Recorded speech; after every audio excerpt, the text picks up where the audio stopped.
Na po ng binabanggit ko tungkol dito sa pinakabagong grupo sa Mindanao ay itong tinatawag na Justice for Islamic Movement.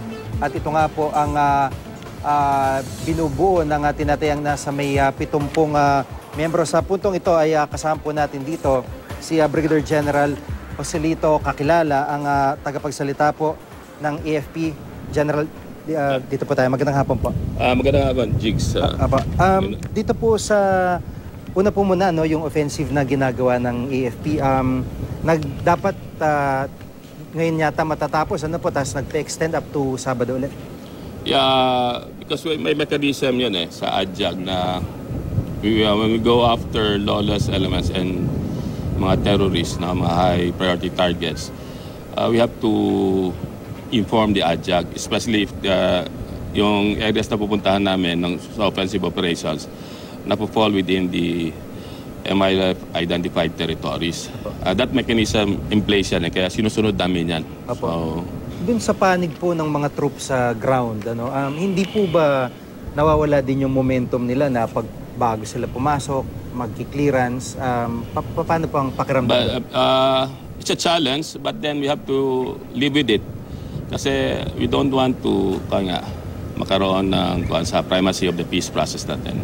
We go to process. And then, despite of that limitation, yung mga commanders namin on the ground, lalo na si Jar Pangilinan, mga brigade commanders namin, naman sila, they have extensive experiences naman in battles and tactical engagements. And they can they can come up with an appropriate counteractions on foreseen and unforeseen events based on the dynamics and nuances sa pagkakandak ng offensive operations against the BIFF. Pero yung pong operation hindi tuloy-tuloy considering na yung pong maraming MILF na lumipat na ng ibang lugar. Bakit po hindi tuloy-tuloy talaga yung operation? No, una-una is the terrain, marshland yan Iguasan Marsh, and sometimes our troops has to wade on knee-deep na mud bago sila makamaneuver. So may limitation na sa pagmamaneuver because of that terrain. And naman, we are fortunate naman ang MILF is providing us intelligence information regarding the mga layers, mobility corridors, yung mga traditional bases ng BIFF. As a result of that exchanges, na overrun namin yung isang bomb factory. Wherein yun ang layer ni Ali Tambaco, Commander Ali Tambaco. At reportedly, andun ni sa Basit Usman sa kanya. So ito hong impormasyon na yun nga, kasama ni Tambaco, Commander Tambaco, si Basit Usman, ano pa po ang hawak na impormasyon niyo tungkol dito? Ongoing pa rin.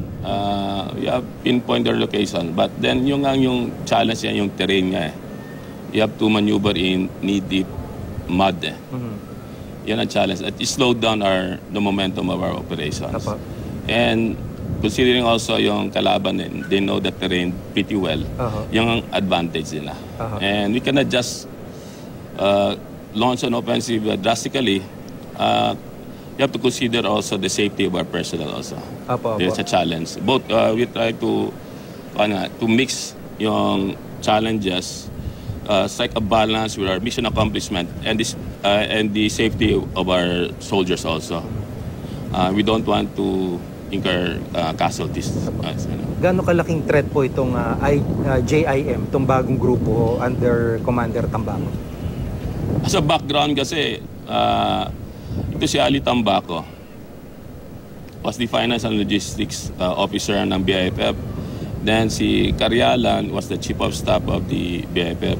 Nagkaroon ng power struggle yan way back in November 2011 when si Umbracato suffered a stroke, severe stroke, na half of his body na paralyzed.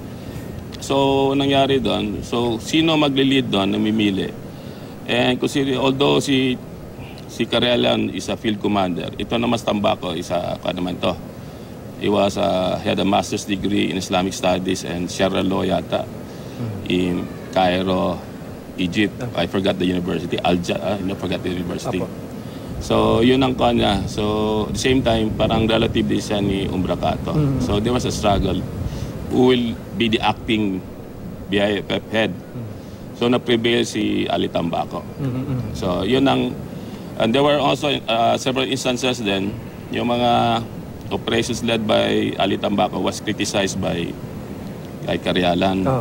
Because he acted on his own without asking clearance from Umbracato. So, then there was an instance then na I think nagbehead yata sila ng farmer yata dito sa somewhere in Cotabato, North Cotabato yata yan. Yung hindi rin nagustuhan nila yan, Umbracato. So, finally na pinatiwalag siya. But then si Ali Tambaco naman kasi notorious, known to be a notorious BIFF commander. Kaya probably has no recourse. Kaya nag-put up na siya sa sariling kanya. Yun nung mga kasamahan niya, paano po pa kinaklasify ito ng AFP? Talagang yung JIM terrorist group din po ito ang classification? As of now, we cannot depend on yan kasi the one that would declare them as terrorist, yung sa national leadership yan. We can just consider as lawless elements and bandits. And at the same time, some of their men din ni Tambaco were formerly ni Ampatuan, ni Andal Ampatuan, yung mga din. Sa private army po? Private armed group. Who were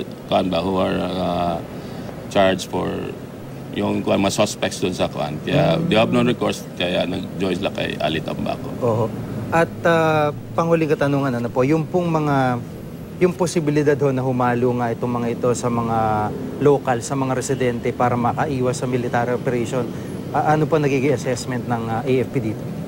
It's a challenge and we're looking into that also. Lalo na sa commander namin on the ground, sila General Pangilinan, and also the troops and our intelligence people also.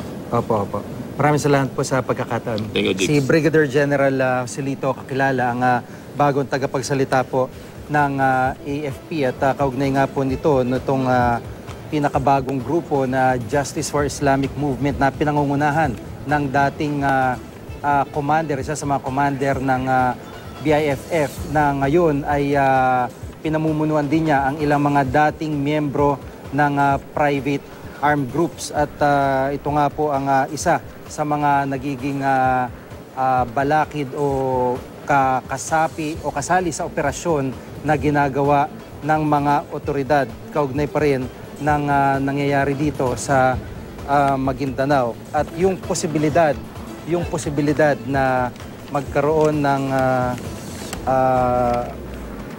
extension ito pong ginagawang operasyon ng mga otoridad ay di po pinag-iisang tabi rin ng AFP.